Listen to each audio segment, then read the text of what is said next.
Bonsoir et bienvenue. Le 2 avril, le chef de l'État prête serment pour un nouveau bail de 5 ans à la tête du pays. Résultat d'une réélection qui a sanctionné 7 ans de magistère à la tête du Sénégal. Dans le cadre de cet événement, la télévision nationale fera focus naturellement sur un certain nombre d'hommes et de femmes de la première heure, acteurs incontournables de sa marche victorieuse vers le palais de la République. Nous sommes aux environs des années 2008-2009. Parmi cela donc, il y a le ministre Ibrahima Sall, président du modèle, c'est le mouvement pour la démocratie et les libertés. Ce soir, le point est vide pour un nouveau saut dans le passé au moment où le chef de l'État s'apprête à écrire une nouvelle page de l'histoire politique du pays. Ibrahima Sall, bonsoir. Bonsoir. Ministre Ibrahima Sall, je dirais, vous faites partie des tout premiers ministres du tout premier gouvernement de Macky Sall en 2012. Oui, Dari. 7 ans après, c'est des souvenirs. Hein? Oui, c'est des souvenirs. D'abord, je remercie la RTS de nous permettre de pouvoir nous exprimer aujourd'hui. Oui. Et je rends hommage aux premiers alliés qui étaient avec nous et qui aujourd'hui sont loin, notamment le doyen Niakhasso, Babacar Dieng et d'autres qui ont disparu. C'est une longue histoire, c'est une belle histoire, parce que le président de la République a été avec nous dans les moments les plus durs. Nous avons pu, avec lui, écrire une page de l'histoire du Sénégal. Macky 2012, c'est l'histoire d'un Sénégal nouveau, d'un Sénégal qui se bat pour la démocratie, d'un Sénégal qui se bat pour l'intérêt des populations. Déjà, en 2008, notre parti, le modèle, a créé avec le président Macky Sall la coalition Dekkal Ngor. Dekkal Ngor, c'était les élections locales. Ensuite, Macky 2012. Macky 2012 a été une expérience unique dans l'histoire politique du Sénégal. C'est la toute première coalition qui a accompagné le président. Absolument. C'est une histoire unique dans l'histoire politique du Sénégal parce que c'est Macky 2012 qui est devenu Benno Bokk Yakaar. Et Benno Bokk Yakaar est la coalition qui a le plus vécu dans l'histoire politique du Sénégal, qui a gagné toutes les élections, qui a été avec le président de la République au chevet des difficultés des Sénégalais. Donc c'est une belle et longue histoire que nous avons écrite ensemble avec le chef de l'État pour l'intérêt du peuple sénégalais. Vous l'avez dit, l'histoire, l'aventure commence avant 2012. C'est vrai que c'est 2012 qui est la date la plus connue. Qu'est-ce qui a favorisé ce compagnonnage dès le départ avec le président? Qu'est-ce que vous aviez appréhendé dès le départ pour... Nous n'avions pas d'appréhension parce que le chef de l'État est un homme que beaucoup de Sénégalais ignorent. Nous l'avons accompagné parce que c'est un homme de valeur. C'est un homme qui a des principes. C'est un homme qui aime le peuple, comme disait Lamine Gueye, jusqu'à lui arracher les larmes. Nous avons été avec lui dès le début. C'est déjà 10 ans. Dekkal Ngor, c'est 10 ans. Macky 2012, c'est à peu près 8 ans. Pendant ces premières élections locales, nous étions dans ce qu'on appelle la coalition Benno Siggil Sénégal. Et de Benno Siggil Sénégal, nous sommes allés aux élections locales et nous sommes arrivés 3e avec Dekkal Ngor. Et le chef de l'État, pendant toute cette période, nous a exhortés à nous ouvrir, à élargir cette coalition pour pouvoir permettre à tous les Sénégalais qui se battaient pour le changement de pouvoir faire de la politique autrement. Et à l'époque, vous acceptez de lui donner le récépissé de votre parti pour qu'il aille aux élections. Comment ça s'est passé? Expliquez-nous un peu. Oui, parce qu'à l'époque, l'APR venait d'être créée et nous avions avec notre grand frère Mahmoud Saleh, l'ENP, et le modèle, donné notre papier à la coalition Dekkal Ngor qui était la première coalition, la coalition mère, qui est arrivée 3e. Déjà, ce qui montrait l'ouverture du chef de l'État, parce que quelqu'un comme lui, qui pouvait quand même chercher ailleurs, a dit non, c'est mes amis, c'est mes proches, qui pour la première fois vont avec moi au charbon. Et c'est dans ce cadre-là que le modèle a donné son récépissé à la coalition Dekkal Ngor pour permettre à cette coalition d'aller aux élections locales et d'arriver 3e. D'ailleurs, c'est à l'occasion de ces élections que le chef de l'État a gagné la mairie de Fatick et c'est ainsi que nous sommes partis pour cette longue et belle aventure qui nous a menés aujourd'hui ici. Ouais. Ici, mais avant, il y a eu 2012, c'est quand même beaucoup d'étapes et beaucoup de péripéties. Vous faites partie de ceux-là qui ont écrit le discours d'investiture du président et même qui l'auraient lu. Oui, c'est un honneur pour moi et pour toute l'équipe de Macky 2012 parce que le président m'a fait l'honneur de me nommer le président du pôle programme Yoonu Yokkute, qui est le programme maire qui a donné le plan Sénégal émergent. On va y revenir, oui. Je suis à écrire ensemble avec mes amis ce discours qu'on a lu à Yoff et qui a été un déclic, parce que je crois que c'était la première fois qu'une coalition en plein air au Sénégal faisait un meeting qui avait plus de 100 000 personnes. Déjà, le peuple sénégalais faisait confiance au chef de l'État. Parce que, n'oublions pas que c'était très dur. Parce que ces élections ont enregistré quand même la mort d'une plus de toutes... Pendant en fait, les 2 ans qui ont précédé ces élections, on a enregistré la disparition d'une dizaine de Sénégalais. Et il nous revenait à nous, compagnons du chef de l'État, de pouvoir gérer toute cette tension et d'aller aux élections pour que nous puissions avoir des élections libres et démocratiques, ce qui a été fait avec cette alternance connue qui a amené le chef de l'État au pouvoir. Avant ça, vous mettez en place la coalition Macky 2012, le fruit d'une convention que vous avez dès le départ unie au président. Oui, il faut dire que le modèle a d'abord signé une convention. C'est la première convention de partenariat que le Mouvement pour la démocratie... Vous êtes le tout premier parti absolument, de la coalition. Avoir signé avec le chef de l'État une coalition, donc 10 ans, quelle belle aventure. Et cette convention a été signée entre le modèle et la paire. Et après, la coalition Macky 2012 a été créée avec à peu près 6 partis, ou 7. Nous sommes passés ensuite à une vitesse supérieure. À chaque fois, le président nous disait, écoutez, ne nous pressons pas, laissons tout le monde venir. Mais à l'époque, peu de gens croyaient à notre aventure. Mais Dieu a fait que cela s'est bien passé. Ça s'est bien passé. Vous gagnez en 2012, vous êtes ministre de l'Éducation, un des tout premiers, le tout premier gouvernement, mais oui, vous n'avez pas duré à la tête du ministère. Quelques mois après, vous en êtes parti. Oui, je pense que nous ne pouvons pas raisonner en termes de poste quand on travaille pour le pays. Le président de la République est seul habilité à dire qui travaille où et comment. Parce que c'est lui qui est élu. Je le rappelle d'ailleurs, je le rappelle souvent à mes amis. Ce n'est pas Ibrahima Sall qui est élu, ni X, ni Y. C'est le chef de l'État qui a été élu et plébiscité par le peuple sénégalais. C'est le chef, c'est le capitaine d'équipe, c'est lui qui, dans son programme, met les gens là où il faut. Et c'est en ce moment qu'on m'a confié l'exaltante mission qui était de redresser la SICAP et d'en faire aujourd'hui le bijou qu'il est. Oui. Mais ce qui frappe, vous, dans votre compagnon avec le chef de l'État, c'est que vous êtes ministre, vous êtes parti du gouvernement quelques mois après, mais on ne vous entend pas, comme c'est le cas très souvent quand les gens sont défenestrés ou démis de leur ministère. C'est des tirs à bout portant, mais on ne vous entend pas. Qu'est-ce qui explique ce long silence-là d'Ibrahima Sall? Ce n'est pas un long silence, c'est simplement il y a le temps de la parole et il y a le temps de l'action. Ouais.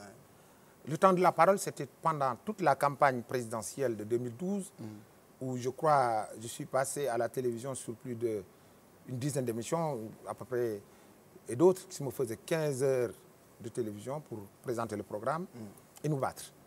Ensuite, le ministère de l'Éducation, où il y a la nécessité de faire beaucoup de communication, parce que n'oublions pas que nous étions venus au moment où il y avait une menace d'année blanche. Et notre mission, c'était d'abord de faire en sorte que cette année blanche ne se fasse pas. Ensuite, gérer une entreprise publique nécessite une concentration dans le travail. Et je pense qu'on ne peut pas passer le temps à faire de la politique. Il n'est pas nécessaire aujourd'hui pour le chef de l'État d'avoir des hommes qui passent leur temps sur les plateaux de télévision. Il y a les partis politiques. Dans notre parti politique, il y a des gens qui font des émissions politiques. J'étais chef d'entreprise avec une mission. Je me suis concentré sur cette mission qui était une mission très importante parce que la SICAP, quand même, est un concept qu'il fallait sauver et sauvegarder. Et le chef de l'État nous a beaucoup aidés. Nous y sommes arrivés, Dieu merci. En route vers vers 2012 déjà, le chef de l'État avait entrevu le Yoonu Yokkute qui était son projet de société. Vous faites partie de ceux-là qui l'ont animé. Vous étiez le président du pôle programme. Vous êtes économiste. Après, il y a eu changement en cours de route. Comment est-ce que vous avez apprécié, analysé un peu ce changement de paradigme? Oui, le Yoonu Yokkute était amené par le fait que le chef de l'État a trouvé nécessaire de pouvoir présenter un programme. Je crois que l'histoire s'est répétée aujourd'hui. Parce que si vous voyez la campagne présidentielle, de 2019, seule la coalition Benno Bokk Yakaar avait présenté un programme. Il en était de même pratiquement en 2012 où nos adversaires se défendaient et ne présentaient pas une perspective. Aujourd'hui, 2012-2019, c'est une continuation. Yoonu Yokkute était le programme du candidat Macky Sall qu'il a présenté aux Sénégalais. Et c'est sur ce programme qu'il a été élu. Il a tenu parole. Je pense que la plupart des engagements ont été respectés. Ce programme devient après le PSE, le programme du président. Aujourd'hui, si vous voyez le PSE, où il y a 5 axes prioritaires et 3 initiatives, ces 5 axes et ces 3 initiatives, qui sont la jeunesse pour 2035, l'économie sociale, la société numérique, le PSE vert. Si vous voyez les 3 initiatives qui sont le programme zéro déchet, zéro bidonville et des villes créatives, c'est une continuation de Yoonu Yokkute. Le président a insisté sur le fait qu'on doit passer à une vitesse supérieure. C'est extrêmement important. Si vous prenez le programme zéro bidonville, sur lequel par exemple la SECAP a travaillé, le président a senti que le pays va vers un développement économique certain. Mais la préservation de l'environnement, le développement des villes, la santé des populations, tout cela est quelque chose de très important. C'est pourquoi zéro bidonville, ville verte, ville intelligente viennent consolider cette pensée qui est une continuation de Yoonu Yokkute. Si vous prenez sur les axes prioritaires la jeunesse pour 2035, nous avions dans le programme Yoonu Yokkute insisté sur l'emploi des jeunes. Parce que le Sénégal connaît une croissance de plus de 6% depuis quelques années, plus que la Chine. Malgré cela, un débat se pose entre les économistes qui disent souvent, est-ce que la croissance permet aux populations d'avoir accès à un meilleur mode de vie? Et certains disent la croissance ne se mange pas. Mais la croissance, telle qu'elle était définie dans le gouvernement du président Macky Sall, avec le PSE et avec Yoonu Yokkute, le président a trouvé ce que j'appelle un raccourci social, qui était la mise en place d'abord de la bourse familiale et du CMU, qui permettait aux populations sénégalaises de profiter de la richesse dégagée par le pays. Et ceci est très important pour la suite, parce que n'oublions pas que dans les perspectives nouvelles que nous avons avec la découverte des ressources, le Sénégal va être plus riche. Mais il ne suffit pas d'être plus riche si les richesses ne sont pas distribuées. Et le chef de l'État pense qu'avec donc ce nouveau programme pour son quinquennat, les Sénégalais profiteront entièrement des richesses qui vont être produites par notre pays. Donc vous vous reconnaissez totalement dans ce programme de Yoonu Yokkute qui est passé à PSE et qui donne les résultats qu'on connaît aujourd'hui. Pour autant, vous n'avez jamais pensé à fusionner votre parti dans l'APR comme l'entrevoit peut-être. Oui. Vous restez un fidèle allié, quoi. Oui, je pense que le plus important, d'abord, c'est d'éviter 2 choses. Ouais. D'abord, d'être avec quelqu'un pour quelque chose. On est toujours dessus, même avec ses propres amis. Et d'abord, de ne pas être quelqu'un d'indépendant, de libre, de pouvoir s'exprimer, de pouvoir aussi dire ce que l'on pense. Le modèle est un grand parti politique qui est né il y a 10 ans, qui a des maires, des conseillers municipaux. Le parti ne m'appartient pas. C'est tout ce concept-là que nous voulons préserver, mais en étant ce qu'on appelle le dernier des Mohicans. Nous serons les premiers venus, nous serons le dernier parti. Vous serez quoi qu'il arrive avec le président? Absolument. Absolument, parce que c'est l'intérêt du Sénégal. Et vous battez politiquement aussi à ses côtés. À Darou Moussi, vous gagnez au moment où d'aucuns disaient que ce n'était pas évident pour le président dans ces zones-là. Comment est-ce que vous avez vécu tout ce... Oui, parce que je pense qu'aujourd'hui, il y a un débat qui s'est fait sur le vote mouride qui est complètement biaisé. Exactement. Vous êtes de la famille, vous connaissez... Absolument. Le chef de l'État a été plébiscité dans plus de 8 villes créées par Serigne Touba. Si vous prenez Touba, si vous prenez Taïf, si vous prenez Typ, je peux en donner d'autres. Le président a été élu. Aujourd'hui, la ville de Touba, si vous prenez la ville de Touba aujourd'hui, qui est un mégalopole, la plupart des gens qui vivent à Touba ne sont même pas des mourides. C'est des étrangers qui viennent faire du commerce ou qui ont eu des familles. Mais le vote mouride a plébiscité le président, notamment à Darou Moussi, où nous avons quand même gagné, même en 2012. Parce qu'en 2012, nous avons gagné. Et à chaque fois, La coalition Benno Bokk Yakaar n'a jamais perdu ni l'arrondissement, ni le département de Darou Mousty et a toujours mis en ballottage le PDS qui était là-bas avec 2 ministres pendant 12 ans. Et nous sommes arrivés à les battre en 2012 et pendant les dernières élections législatives où nous les avons mis en ballottage et battus dans l'arrondissement et la commune. Aujourd'hui, l'implantation de la coalition au sein de la commune de Darou Mousty et la mainmise de la coalition Benno Bokk Yakaar grâce aux alliés de la première heure est une réalité politique. Néanmoins, nous pensons, nous, au modèle, et à la coalition Macky 2012, que nous sommes dans l'esprit du président qui a toujours voulu l'ouverture et nous tendons la main à tous nos frères, qu'ils viennent de l'opposition ou qu'ils viennent de la société civile. Donc vous ne vous offusquez pas de ce que d'aucuns viennent vous rejoindre en cours de chemin. Durant ces 7 ans, on a entendu des gens de votre coalition qui disaient que le président fait la part belle aux nouveaux venus. Vous, ça ne vous gêne pas? Ça ne vous a jamais gêné durant ces 7 ans? Ça ne me gêne pas. Ce qui gêne mes amis, c'est que, comme disait Olof, gan du Yewwi Béy. On ne peut pas être le dernier arrivé et pouvoir prendre les décisions à la place des autres. C'est inacceptable. Parce que si vous le faites, nous avons des militants qui ne vont pas l'accepter. Moi, je l'accepterai parce que je pense qu'aujourd'hui, je suis avec le chef de l'État et je n'attends rien de personne. C'est par fidélité et par amour pour mon pays que je suis avec le chef de l'État. Par fidélité et par amour pendant 10 ans. Absolument. Vous avez été aux côtés du président de la République. Qu'est-ce qui ne vous a pas plu, disons? On commence par là, dans ces 7 ans. Certainement, tout n'a pas été rose dans le compagnonnage. Est-ce qu'on peut avoir... Oui, il nous arrive tous d'avaler des couleuvres. Est-ce qu'il vous a rencontré très souvent la coalition Macky 2012, très souvent, de manière périodique comme il a... Oui, le président tient à ce que tous ses amis de la coalition et les gens qui viennent le rencontrent et ils nous écoutent. C'est l'homme le plus démocratique que je connaisse. Vous l'avez rencontré combien de fois durant ces 7 ans? On ne peut pas. Je ne peux pas le compter. Le chef de l'État nous rencontre à chaque fois qu'il a une stratégie à développer, des ordres à donner, une indication à donner, et nous le rencontrons et nous parlons librement. Donc vous aviez en tant que coalition Macky 2012, c'est un statut à part, vous aviez votre place dans cette grande coalition. Absolument, à titre personnel aussi, parce que vous savez quand même, au-delà de la coalition... relations personnelles. Non seulement cela, mais nous sommes quand même, avec un certain nombre de camarades, les premiers alliés. Et nous sommes donc tenus à être auprès de lui. Et puis, d'ailleurs, c'est quelque chose d'extraordinaire parce que, ça je vais être un peu chauvin par rapport au Sérère, c'est un sale, il est généreux. Et souvent, il rencontre des gens et nous disons, mais pourquoi le président donne autant d'importance à ces gens-là? Parce qu'il pense que tout le monde a sa place auprès de lui. Exactement. Parce qu'il est élu par les Sénégalais.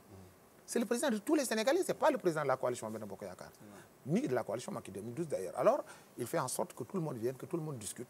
Il accepte. Et d'ailleurs, je vais vous raconter une anecdote. Le chef de l'État n'a jamais accepté, à aucun moment donné, qu'on cite le nom d'un adversaire en sa présence. Je ne l'ai jamais entendu prononcer le nom d'un adversaire pour du mal de lui ou du bien. C'est un homme pondéré, c'est un homme ouvert. Et je pense qu'aujourd'hui, il accepte aussi les critiques que nous lui faisons, parce que nous sommes quand même en politique. Dans quelques jours, il ouvre un nouveau chapitre, on l'a dit. Il remplit pour 5 ans son quinquennat. Peut-être un souhait personnel. Un souhait d'abord, et d'abord aussi féliciter toutes ces personnes qui ont, à côté du président, combattu. Tout à l'heure, j'ai cité le doyen Niakhasso, qui avait une expression qui disait souvent, on disait Benno Siggil Sénégal, il dit Macky Siggil Sénégal. C'est un homme qui est parti aujourd'hui. Et d'autres, et des gens qui sont inconnus, qui se sont battus. Et aussi, aujourd'hui aussi, nos épouses, à la tête duquel la première dame, que j'ai vue porter quand même des sandwichs avec un jean et courir derrière les voitures. C'est une personne qui s'est beaucoup battue pour son mari, et aussi, la mienne aussi, et les autres. Mais je pense que c'est nos familles, c'est nos amis, c'est un ensemble d'individus qui se sont battus pour le Sénégal. Et le Sénégal ne regrette pas d'avoir Macky Sall. Parce qu'aujourd'hui, nous avons non seulement tenu parole, mais le président projette pour ce pays-là un programme majeur qui va changer fondamentalement le pays dans la démocratie, la paix et la stabilité. Merci beaucoup. Merci. Le point ce soir est fini. Rendez-vous mercredi prochain.